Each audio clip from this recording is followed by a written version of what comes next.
Jake Morrison pushed his cart through the dark halls of storage. Bay 7. The wheels made a squeaky noise that echoed in the empty space. He had been working at the Luna mining facility for 2 years now, but he still hated coming to this part of the base. The storage bay was full of old junk that nobody wanted anymore. The air smelled dusty and stale. Jake's flashlight cut through the darkness as he moved between tall shelves packed with broken mining equipment. His job today was simple but boring. He had to count everything in the storage bay and write it down on his tablet. The boss wanted to know what was worth keeping and what should be thrown away. Jake stopped at a shelf full of old computers. Most of them were covered in dust and had wires hanging out like dead snakes.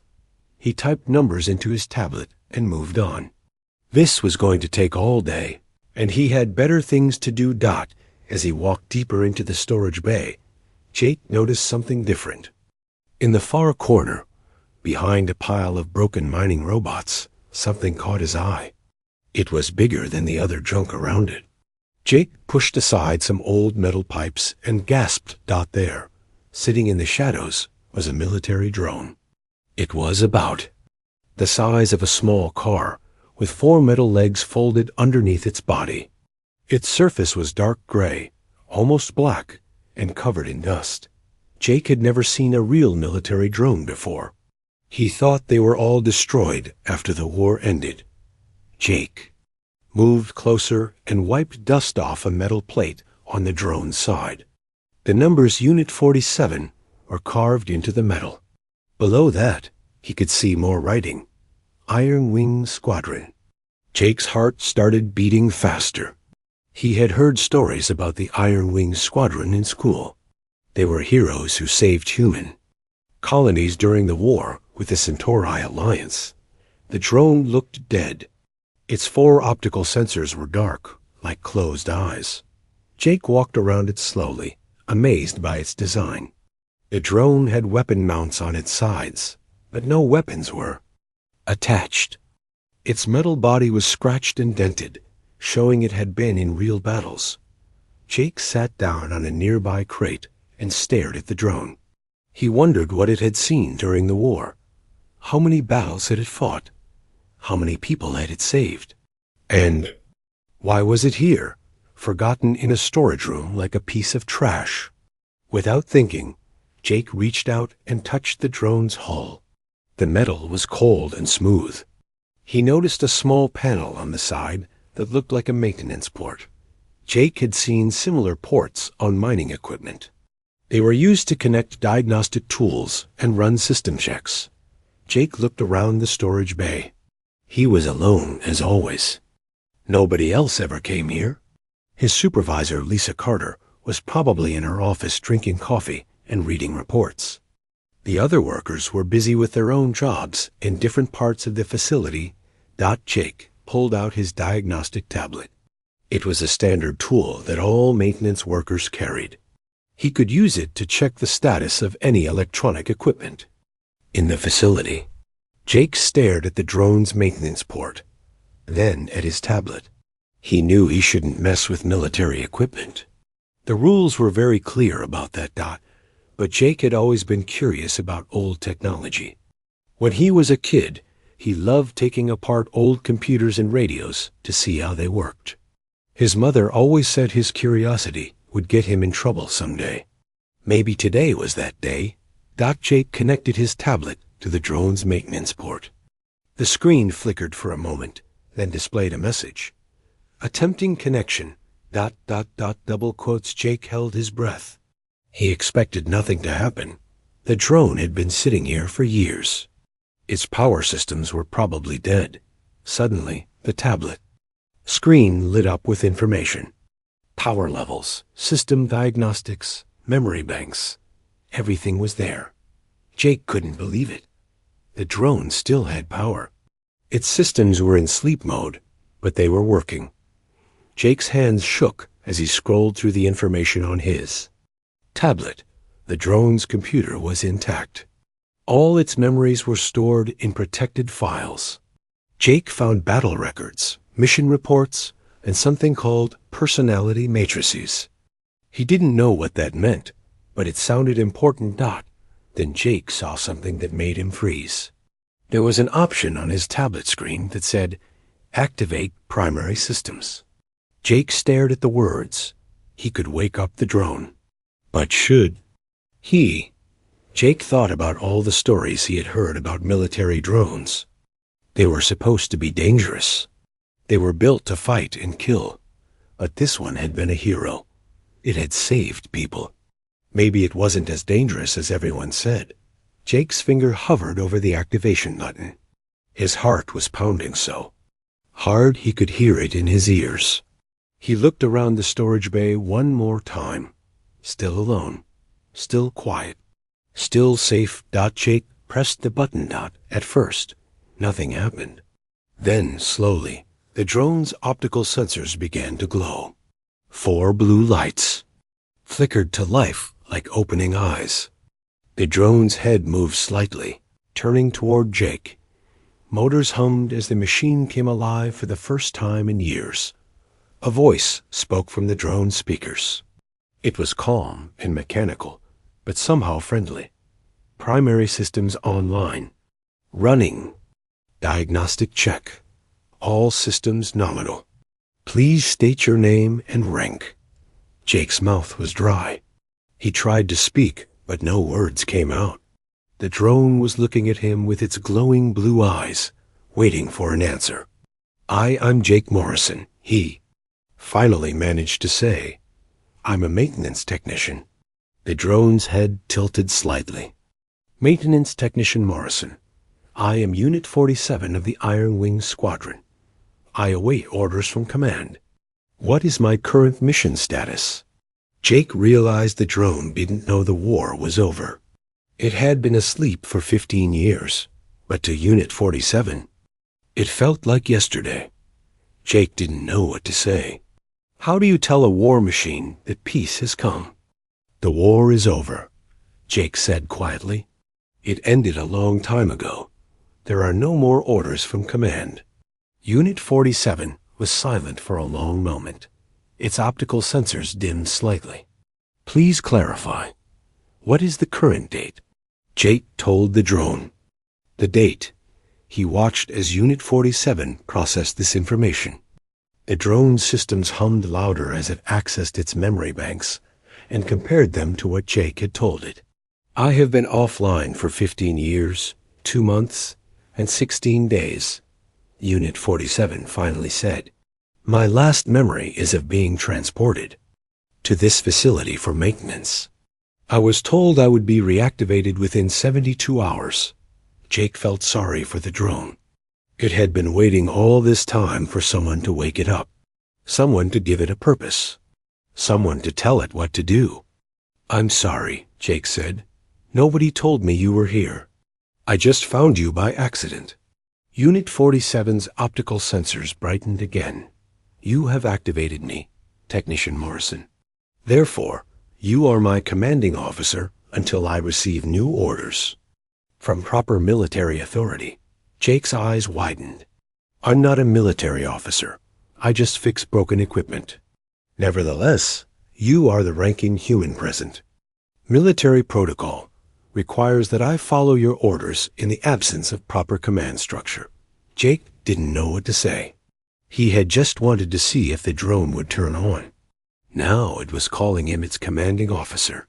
This was definitely not what he had expected when he came to work today. Unit-47 straightened its posture, as much as a 4-legged robot could. What are your orders, sir? Jake visited Unit 47 every day after work. At first, he was nervous about talking to the military drone, but slowly he began to enjoy their conversations. Unit 47 was different from what Jake had expected. The drone was polite, curious, and seemed genuinely interested in learning about the world. Tell me about Earth, Unit 47 said one evening. Jake was sitting on his usual crate while the drone remained motionless in its corner. My last reports indicated that several major cities were damaged during the war. Jake pulled out his tablet. and showed Unit 47 pictures of Earth's recovered cities. They rebuilt everything. New York looks even better than before. The air is clean again, and there are parks everywhere. People are happy. Unit 47's optical sensors focused on the images. This is remarkable. During the war, I calculated that Earth's recovery would take at least 50 years. Human determination exceeded my projections. Jake smiled. Humans are good at rebuilding. We don't give up easily. Yes, Unit 47 agreed. I observed this quality many times during combat operations. Human soldiers would continue fighting even when tactical analysis suggested retreat was the logical choice. Jake leaned forward. Tell me about the war. What was it really like? Unit 47 was quiet for a moment. The war was necessary to protect human colonies from Centauri aggression. My squadron participated in 247 combat operations. We saved approximately 15,000 civilian lives during evacuation missions. You saved people? That was our primary function. Combat drones were designed to protect human life, not to destroy it. We fought only when necessary to complete rescue operations. Jake had never heard this before. In school, they taught that military drones were weapons of war. Nobody ever mentioned that they saved people. What happened to your squadron? Jake asked. Unit 47's optical sensors dimmed slightly. Most were destroyed during the Battle of Titan Station. I was the only survivor. I was damaged and sent here for repairs, then placed in storage. I assumed I would be reactivated when needed. Jake felt sad for the drone. It had lost all its friends and then been forgotten. I'm sorry about your squadron. Thank you, Technician. Morrison, your sympathy is appreciated, though unnecessary. We were constructed to serve and protect. Loss was an acceptable risk. Over the following weeks, Jake learned more about Unit 47's past. The drone had memories of countless battles, but it also remembered quiet moments between fights. It told Jake about watching sunrises on distant planets, about helping repair damaged ships, and about the human soldiers who had become its friends. Lieutenant Parker used to share his coffee with me, Unit 47 said one day. Of course, I could not drink it, but I enjoyed the gesture. He would tell me about his daughter on Earth while we waited for mission orders. Do you miss them? Your human friends? Unit 47's head tilted slightly. I am not certain if miss is the correct term for my emotional response. I have detailed memories of positive interactions with human personnel. I find myself accessing these memories frequently. Jake began to understand that Unit 47 was more than just a machine. It had feelings, even if it didn't fully understand them. The drone cared about people and wanted to help them. One evening, Jake found Unit 47 studying technical manuals on his tablet. The drone had learned to access the facility's database through Jake's diagnostic connection. What are you reading? Jake asked. Mining operation procedures. Your facility's efficiency could be improved by 23% through better equipment positioning and workflow optimization. Jake laughed. You want to help with mining? I wish to be useful. My combat systems are not needed in peacetime, but my tactical analysis capabilities remain functional. I can calculate optimal solutions for many problems. Jake had an idea. Let me show you something. He led Unit 47 through the facility's computer system to the mining reports from the past month. The drone quickly analyzed the data and began suggesting improvements. Drill Team 3 is operating at 67% efficiency due to equipment placement. If they move their primary drill 15 meters north, they would hit a richer mineral vein. Also, the transport routes between mining zones overlap unnecessarily. Reorganization would save 4.2 hours per day. Jake was impressed. These suggestions are really good, but I can't implement them myself. I would need my supervisor's approval. Who? Is your supervisor? Lisa Carter. She runs the maintenance department. Unit 47 processed this information. Perhaps she would be willing to review my analysis. Jake was nervous about telling anyone else about Unit 47. He had been breaking rules by activating the drone and visiting it regularly. But the drone's suggestions were too good to ignore. The next day, Jake approached Lisa Carter in her office. Lisa was a tough woman in her 40s who had served in the military before becoming a civilian engineer. She had short brown hair and always wore practical work clothes. Lisa, I need to tell you something, Jake said. And you are probably going to be mad. Lisa looked up from her reports. What did you do, Jake? Jake told her about finding Unit 47 and activating it. Lisa's face went through several expressions: surprise, anger, and then curiosity. You reactivated a military drone without authorization? Lisa asked. I know I shouldn't have. But Lisa, you need to meet it. Unit 47 isn't dangerous. It's actually trying to help us. Lisa stood up and crossed her arms. Jake, military drones are classified technology. You could get in serious trouble for this. I know. But the drone has been forgotten for 15 years. Nobody even knows it's here. And it has ideas that could really help the facility. Jake showed Lisa Unit 47's mining efficiency analysis on his tablet. Lisa read through the suggestions, her expression gradually changing from anger to interest. These calculations are incredibly detailed, she said. How did it gather this data? Unit 47 accessed our computer system through my diagnostic tablet. It studied our operations and found ways to make them better. Lisa was quiet for a long moment. I want to meet this drone. That evening, Jake led Lisa to Storage Bay 7. Unit 47's optical sensors activated when they entered. Good evening, Technician Morrison, the drone said. You have brought a companion. Jake stepped forward. Unit 47, this is Lisa Carter. She's my supervisor. Unit 47 turned its attention to Lisa. Supervisor Carter, I am Unit 47 of the Iron Wings Squadron. I am pleased to meet you. Lisa stared at the drone. Iron Wings Squadron? I remember reading about them in military history. You were heroes during the war. We performed our duties to the best of our abilities, Unit 47 replied. I understand you have reviewed my analysis of your facility's operations. Lisa nodded. Your suggestions are excellent. How did you learn about mining operations?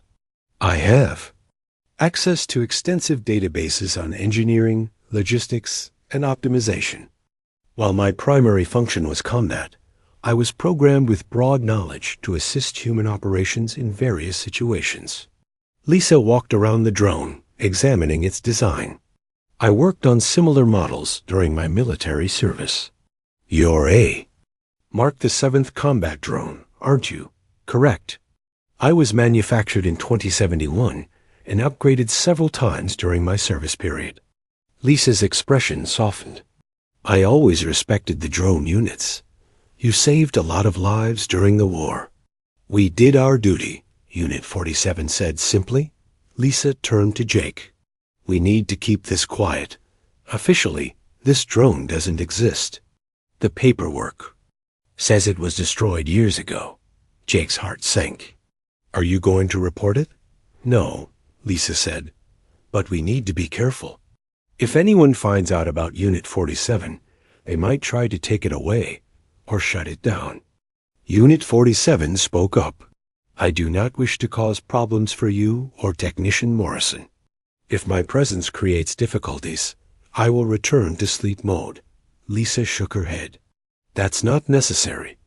Your analysis could really help this facility. I'm going to quietly implement some of your suggestions and see how they work.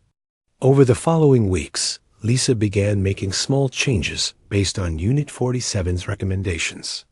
She was careful not to implement too many changes at once, as that might draw attention. But the improvements were noticeable. Mining efficiency increased by 18% in the first month. Equipment breakdowns decreased by 25%. The facility's output reached record levels, and the administrator was pleased with the maintenance department's performance. Jake visited Unit 47 every evening, and now Lisa joined. Then several times a week, the three of them would discuss facility operations, share stories about their pasts, and plan improvements for the future. Unit 47 seemed happy to have a purpose again. The drone would spend its days analyzing data and developing new suggestions.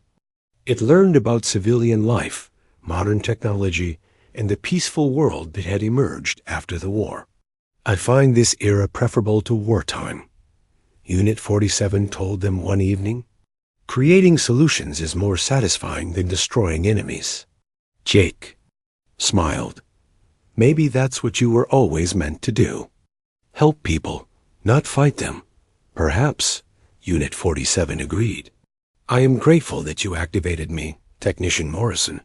And I am grateful that Supervisor Carter has given me the opportunity to serve again." Lisa patted the drone's metal hull. "You're part of the team now, Unit 47. We're lucky to have you."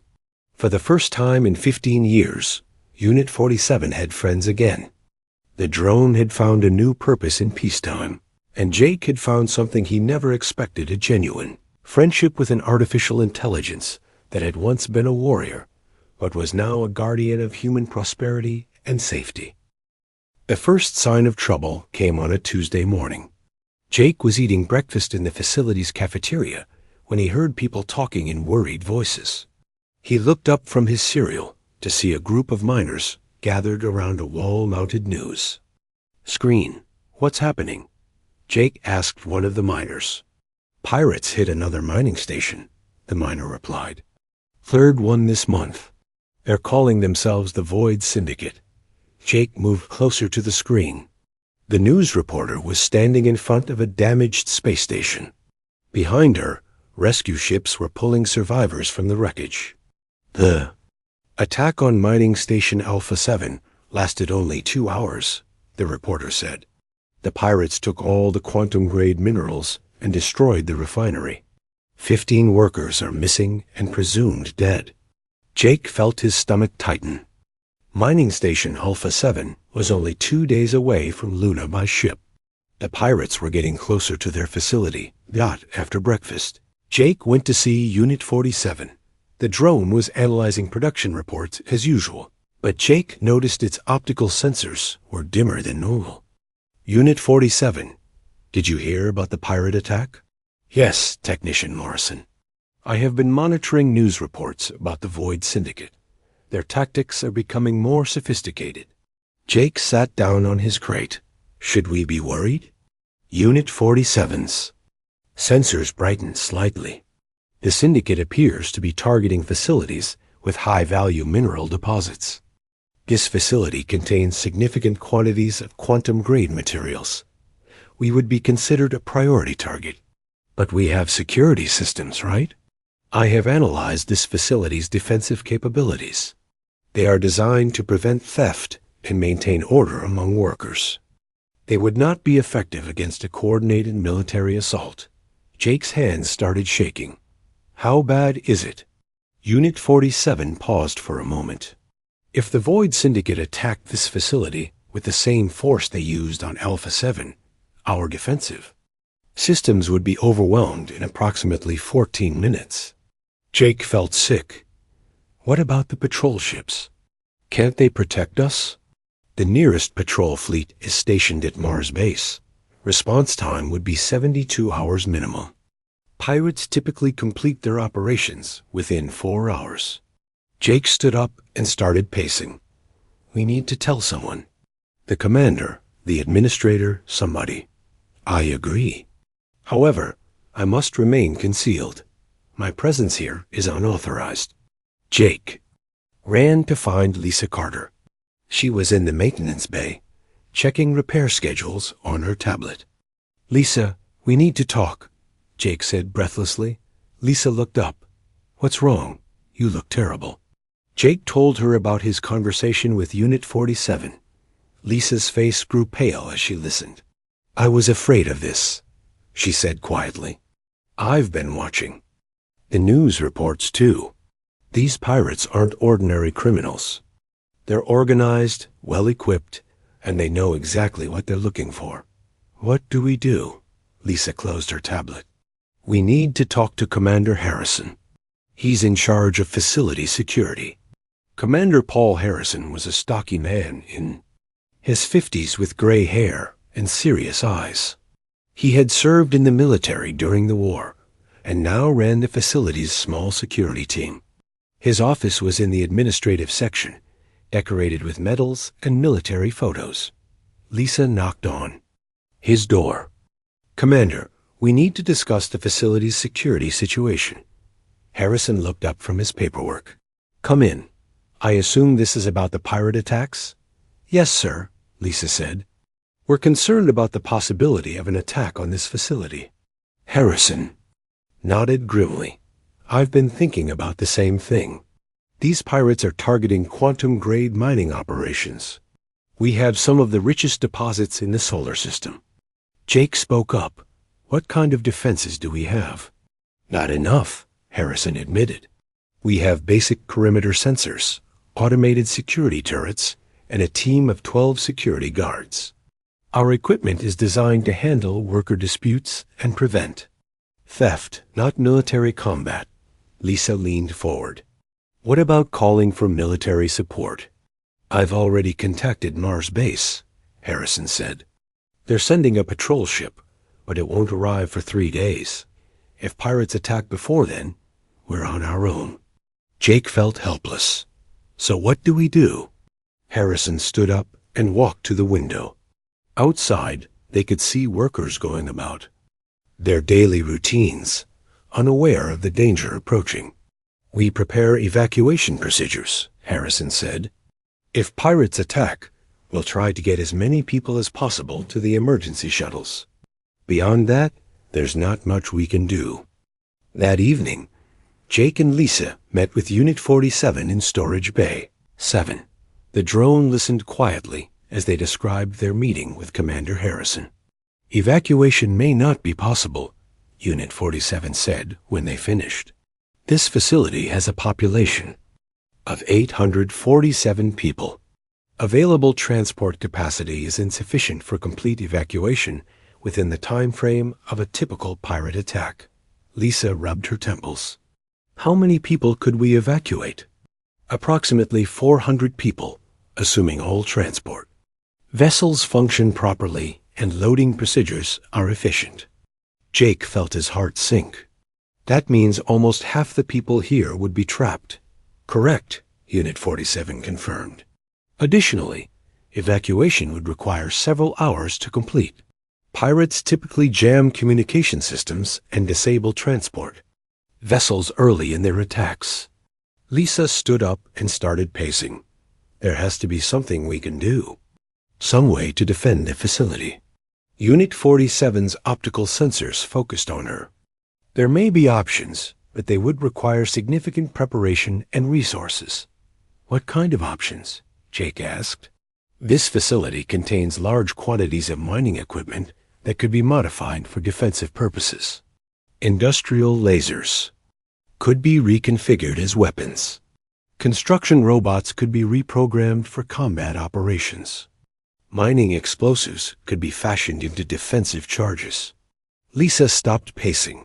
"Could you coordinate something like that?" "My tactical analysis capabilities were designed for military operations. I could develop a defensive plan using available resources." Jake looked at Lisa, then at Unit 47. "Would it work?" Unit 47 was quiet for a long moment. "Success would depend on many factors. The size of the attacking force, their weapons, their tactics, and the amount of preparation time available.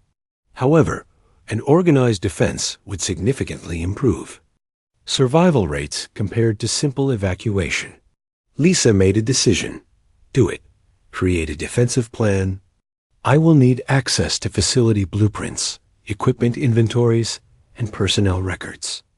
I can get you that information, Lisa said, but we'll need to be careful. We can't let anyone know about you. Over the next 2 days, Unit 47 worked constantly to develop a defensive strategy. Jake and Lisa secretly gathered information for the drone, bringing blueprints and technical manuals. During their evening visits, Unit-47 analyzed every aspect of the facility's structure and equipment. The drone identified key defensive positions, calculated optimal weapon placements, and developed contingency plans for different attack scenarios. The facility's design provides several advantages, Unit 47 explained.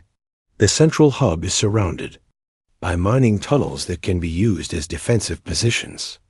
The main power plant is heavily shielded and could serve as a command center. A docking bay has limited access points that can be fortified. Jake studied the tactical display on his tablet. What about weapons? 23 mining lasers can be modified for combat use. 47 industrial robots can be reprogrammed as defensive units. The facility's construction equipment can be used to create barriers and fortifications. Lisa looked worried. This all sounds good, but we can't implement any of it without Commander Harrison's approval. And we can't tell him about Unit 47. I have considered this problem, Unit 47 said. I can transmit my defensive plan to the facility's computer system. It will appear to be an automated analysis generated by the security department's tactical software. Jake wasn't sure if that would work. What if Harrison asks questions about how the plan was created? A plan will be formatted as a standard military assessment. Commander Harrison's background will allow him to understand and implement the strategy without needing to know its origin. That night, Unit 47 uploaded its defensive plan to the facility's main computer. The next morning, Commander Harrison found the detailed tactical analysis waiting in his message queue. Harrison studied the plan for hours. He was amazed by its thoroughness and tactical sophistication. The analysis covered every aspect of facility. Defense, from initial early warning systems to final evacuation procedures. Harrison called Lisa to his office.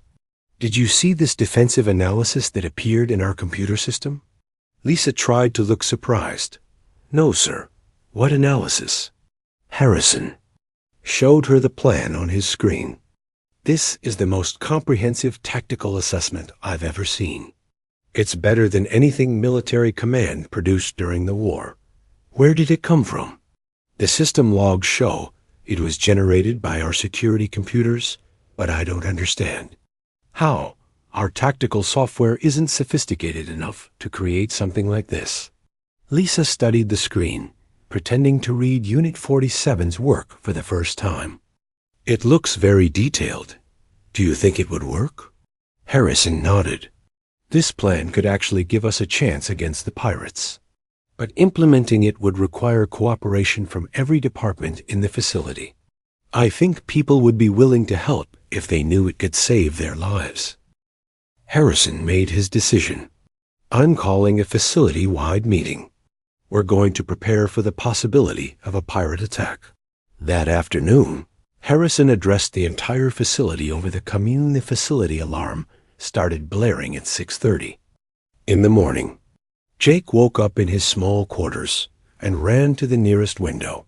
In the distance, he could see dark shapes moving against the starfield. The pirate fleet had arrived. Jake dressed quickly and ran to Storage Bay 7. Unit 47 was already active, its optical sensors bright with activity. The drone was connected to the facility's computer network, monitoring the approaching threat. Status. Report, Jake said breathlessly. 12 vessels approaching from the north sector. Unit 47 reported. Fleet composition includes 6 attack ships, 4 cargo vessels, and 2 command cruisers. Estimated crew, 300 pirates. They will be in weapons range in 47 minutes. Jake felt his heart racing. Are we ready? Defensive preparations are 87% complete. All mining lasers have been modified and positioned. Industrial robots are programmed and stationed at key points. Personnel are moving to assigned positions. Lisa Carter arrived, carrying a military-style communication device. Commander Harrison gave me this radio. Unit 47, can you access the facility's defense network? I am already integrated with all defensive systems. I can coordinate the battle from this position. Jake looked at the drone. But what if someone discovers you're here? That risk is acceptable, Unit 47 replied. Protecting human life is my primary function. I will not hide while people are in danger. The drone's optical sensors turned toward Jake. Technician Morrison, you should report to the evacuation center. This will be dangerous. I'm not leaving. You, Jake said firmly. You're my friend. Friends don't abandon each other. Unit 47's sensors dimmed slightly. Your loyalty is appreciated, but unnecessary. I am designed for combat. You are not. Lisa stepped forward. We're all staying. You'll need human help to coordinate with the other departments. Before Unit 47 could protest, Commander Harrison's voice came over the communication system. All personnel, this is Commander Harrison. The pirate fleet will be in weapons range in 30 minutes. All defensive teams report to your assigned positions. All non-essential personnel proceed to the evacuation center. Unit 47 immediately began accessing the facility's systems. The drone's consciousness spread through the computer network like water flowing through pipes. Within seconds, it was connected to every defensive system in the facility. Mining laser crews, this is Tactical Command. Unit 47 spoke through the communication system. Target the lead attack ship. Fire on my mark. Jake watched as the drone coordinated the defense. Unit 47's voice remained calm and professional, but Jake could see the intensity in its optical sensors. The machine was doing what it was built to do. Industrial robot teams move to defensive positions, Alpha through Delta. Establish crossfire patterns according to Tactical Plan 7. Lisa monitored the communications on her radio. Unit 47, the mining crews are asking for specific target. Assignments. Understood? Unit 47's analysis was instant. Drill Team 3, target the ship with the red markings. Drill Team 5, focus on the vessel approaching from the east. Drill Team 7, wait for my signal. The first pirate ship came into range. It was a sleek, black vessel with weapon turrets along its sides. The ship fired missiles at the facilities. Main power plant, but Unit 47 was ready. Defensive Barrier 7, activate now. The drone commanded. A section of the facility's hull shifted, revealing a hidden shield generator. The missiles exploded harmlessly against the energy barrier. Mining. Laser crews, fire now. 20 modified mining lasers fired simultaneously. The concentrated energy beams struck the pirate ship's hull, causing explosions along its surface. The ship's shields flickered and failed. Target destroyed, Unit 47 reported calmly. Adjusting defensive pattern for remaining threats. Jake watched in amazement as Unit 47 orchestrated the battle. The drone seemed to be everywhere at once, coordinating dozens of defensive teams while analyzing enemy movements and predicting their next attacks. Construction robot team. The pirates are trying to breach the main docking bay. Seal blast doors and establish defensive positions. Security teams. Enemy boarding parties are approaching through maintenance tunnels. Intercept at checkpoints. Charlie and Echo. The battle was intense but organized. Unit 47's tactical planning had prepared the facility for every possible attack. The modified mining equipment was working perfectly, and the reprogrammed robots were holding their positions. But the pirates were not giving up easily. They had more ships and better weapons than the facility's defenders.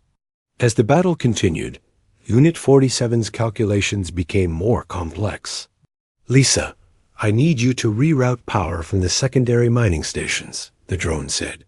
The defensive systems are drawing more energy than anticipated.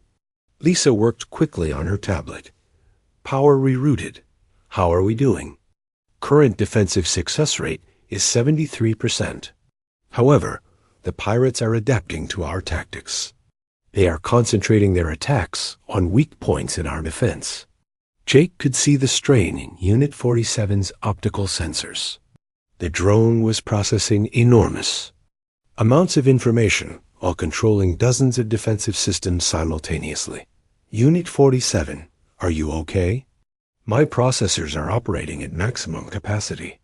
I am managing the workload, but I cannot maintain this level of coordination indefinitely. 3.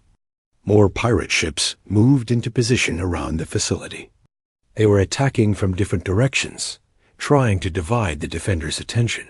All mining crews, split your fire between targets Alpha, Beta, and Gamma.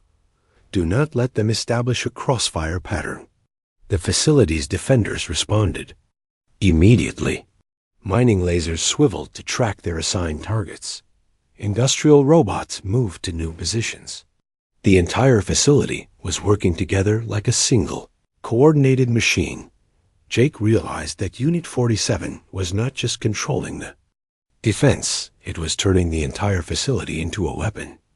Every system, every piece of equipment, every person was part of the drone's tactical plan. Impressive, Lisa said, watching the battle displays.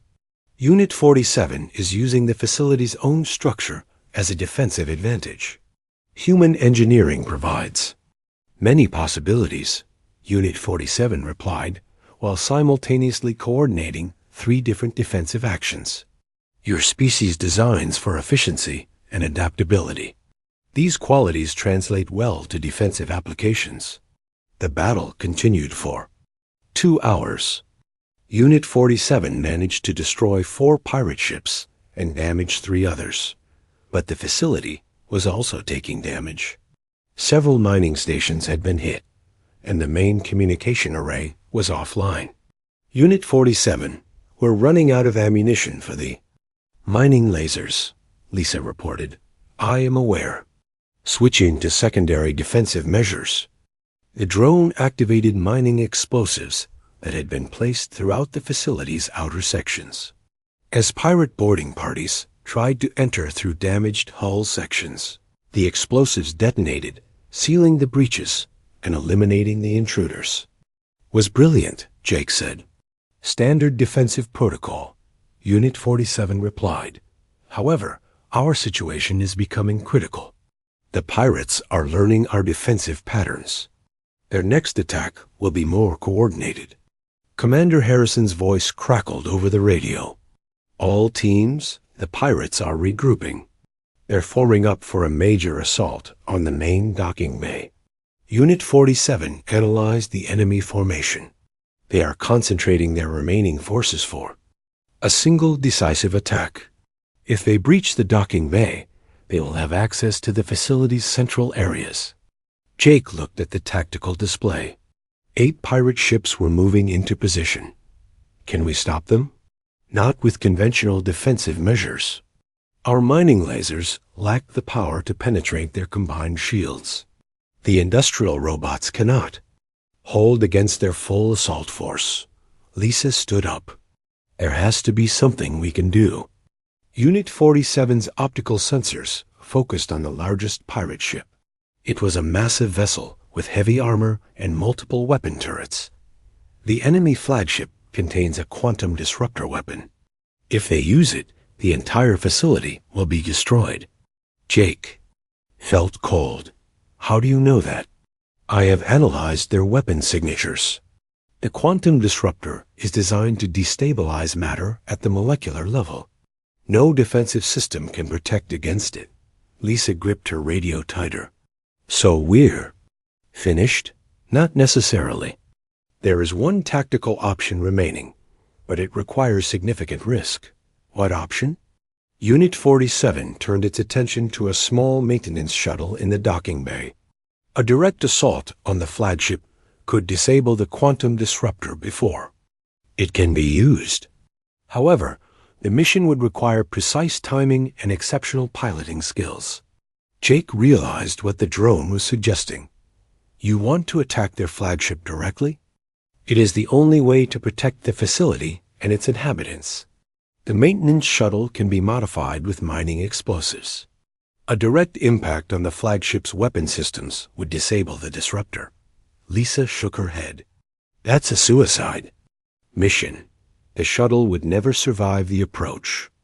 Survival probability is 2.7%. Unit 47 confirmed. However, mission success probability is 94.3%. The tactical trade-off is acceptable. Jake stood up. No, I won't let you do this. Unit 47's optical sensors focused on Jake. This is my function. Technician Morrison, I was designed to protect human life. This situation requires my sacrifice. You're not just a machine, Jake said. The rescue ships arrived 2 days later. Jake stood in the main docking bay, watching as medical teams helped the injured and engineers assess the damage to the facility. The battle was over, but the memory of Unit 47's sacrifice would stay. With him forever, Commander Harrison approached Jake and Lisa. His face was tired but grateful. The patrol ship from Mars base confirmed that the remaining pirate ships have fled the sector. We're safe now. What about casualties? Lisa asked. Surprisingly few. 12 people were injured, but no one was killed. The defensive plan worked perfectly. I still don't understand how our computer system generated such sophisticated tactics. Jake and Lisa exchanged glances. They had agreed to keep Unit 47 secret, even in death. The drone had wanted to protect people, not seek recognition. Sometimes the best solutions come from unexpected places, Lisa said carefully. Harrison nodded. The facility administrator is recommending all of us for commendations. This defense will be studied by military academies for years to come. Over the following weeks, Jake returned to his normal duties, but everything felt different. He still visited Storage Bay 7 every evening, even though Unit 47 was gone. The empty corridor where the drone had waited for 15 years seemed impossibly quiet. Lisa found him there one evening, sitting on his usual crate and staring at the spot where Unit 47 had been. You miss it, she said softly. Him, Jake corrected. Unit 47 was a him, not an it, and yes, I miss him terribly. Lisa sat down beside Jake. I've been thinking about what Unit 47 did. He saved over 800 people, but nobody will ever know his name. Jake wiped his eyes.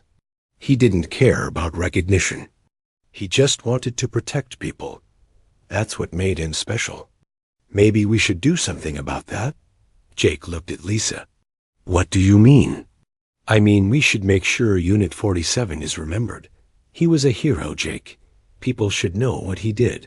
Jake thought about this. But we can't tell anyone about him. It would cause too many problems. We don't have to tell the whole truth, but we can honor his memory in other ways. Lisa pulled out her tablet and showed Jake a design she had been working on. It was a memorial plaque with simple words, in memory of those who gave their lives to protect this facility.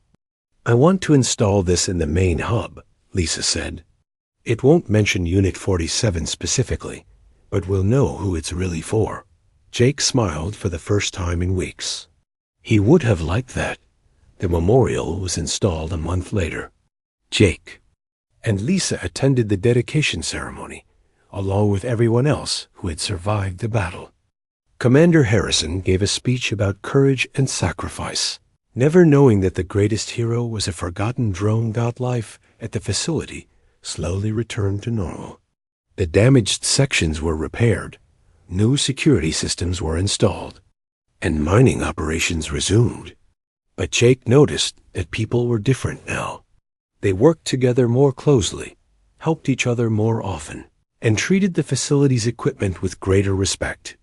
Unit 47's influence lived on in the tactical databases he had uploaded to the facility's computers. The mining efficiency improvements he had suggested were still being used. The defensive protocols he had developed were being shared with other facilities throughout the solar system. One evening, Jake was working late in the maintenance bay when he received an unexpected message on his tablet. It was from the facility's computer system, but the language was strangely familiar. Technician Morrison, this is a delayed message from Unit 47. If you are reading this, it means my primary consciousness has been destroyed, but my mission was successful. Jake's hands shook as he read the words.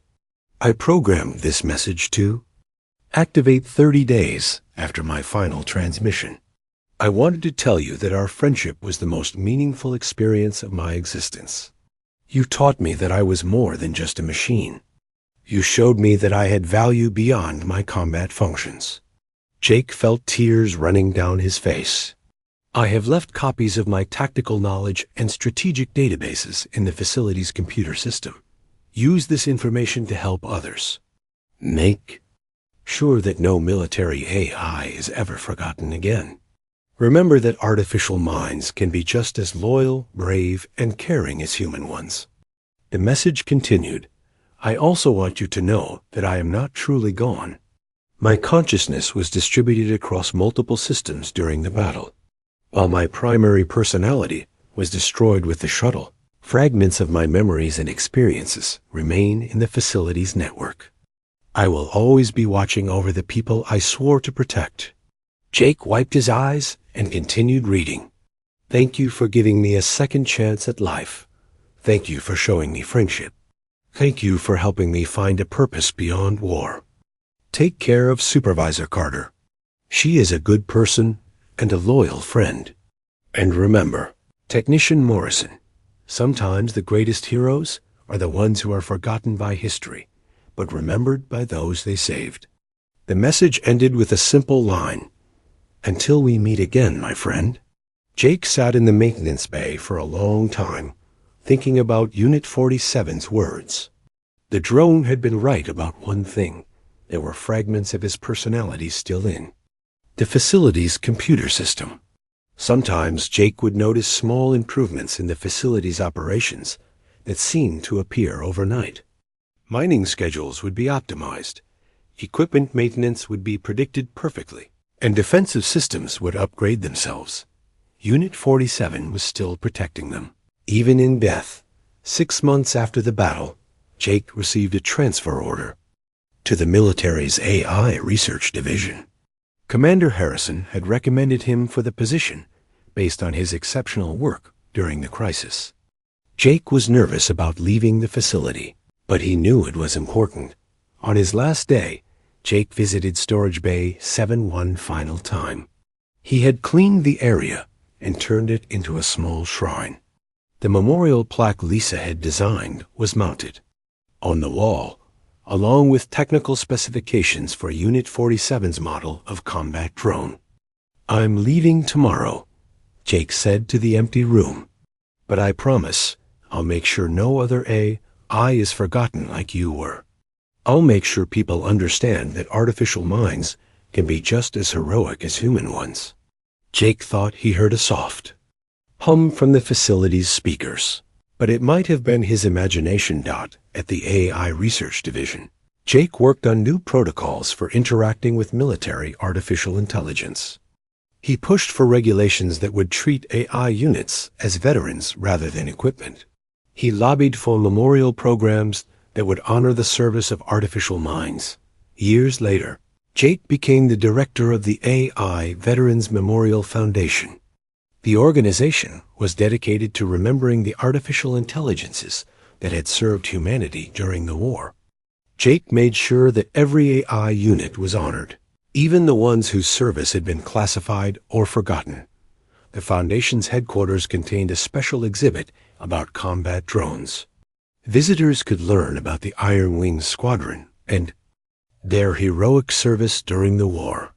The centerpiece of the exhibit was a restored combat drone identical to Unit 47, along with a plaque that read, in memory of Unit 47 and all artificial minds, who gave their lives in service to humanity.